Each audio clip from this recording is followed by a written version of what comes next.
అందరి కోసం ఒక చిట్టి ఉడత కథని మీ ముందుకు తీసుకొచ్చాను.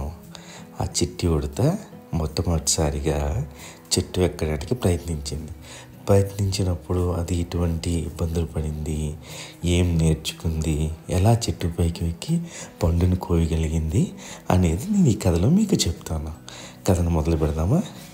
చెట్టి ఉడత బయటికి వచ్చి తన ఇంట్లో నుంచి చూస్తే చుట్టూ అందమైన చెట్టులు, వాటికి మంచి మంచి పళ్ళు, అందమైన ఆకులు, మంచి మంచి రంగులతో ఉన్న ఆకులు చూసి ఎంతో ముచ్చటపడింది. ఎలాగైనా ఆ చెట్టు పైకి ఎక్కి ఆ పండుని కొయ్యాలి అనుకుంది. అయితే చిట్టి ఉడతకి చెట్టు ఎలా ఎక్కాలో తెలియలేదు. మొదటిసారి ప్రయత్నించింది, పడిపోయింది కిందకి, మళ్ళీ ప్రయత్నించింది, పడిపోయింది. ఇలా చాలాసార్లు ప్రయత్నం చేస్తూనే ఉంది. కానీ తన ప్రయత్నం ఆపలేదు. తనకు అర్థమైంది తన కాళ్ళలో స్ట్రెంత్, తన చేతుల్లో స్ట్రెంత్ దానికి సరిపోవటం లేదు అని.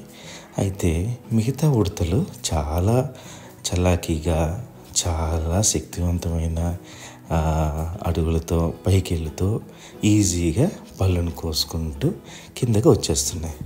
ఎలా ఇవి చేస్తున్నాయని ఈ చిట్టి ఉడత కంటిన్యూస్గా అబ్జర్వ్ చేసినప్పుడు ఆ ఉడతలు చెట్టు బిరడుకు దగ్గరగా కాళ్ళతో గట్టిగా గ్రిప్ని పట్టుకొని, చేతులతో చాలా గట్టిగా తన చెట్టు బిరడును పట్టుకొని పుష్ చేస్తూ చాలా దగ్గరగా పాకుతూ పైకి వెళ్తున్నాయి.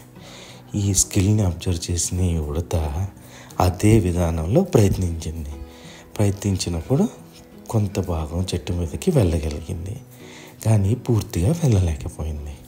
తర్వాత మళ్ళీ అదే ట్రిక్ని ప్లే చేస్తూ ప్రయత్నించింది.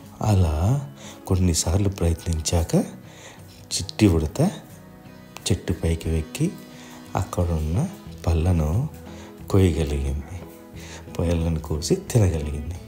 చాలా హ్యాపీగా ఫీల్ అయింది.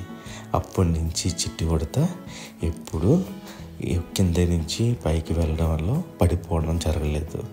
చిట్టి ఉడత అప్పుడు అనుకుంది, మనం కష్టపడటమే కాదు, మనం ఇతరులను చూసి చాలా నేర్చుకోవచ్చు.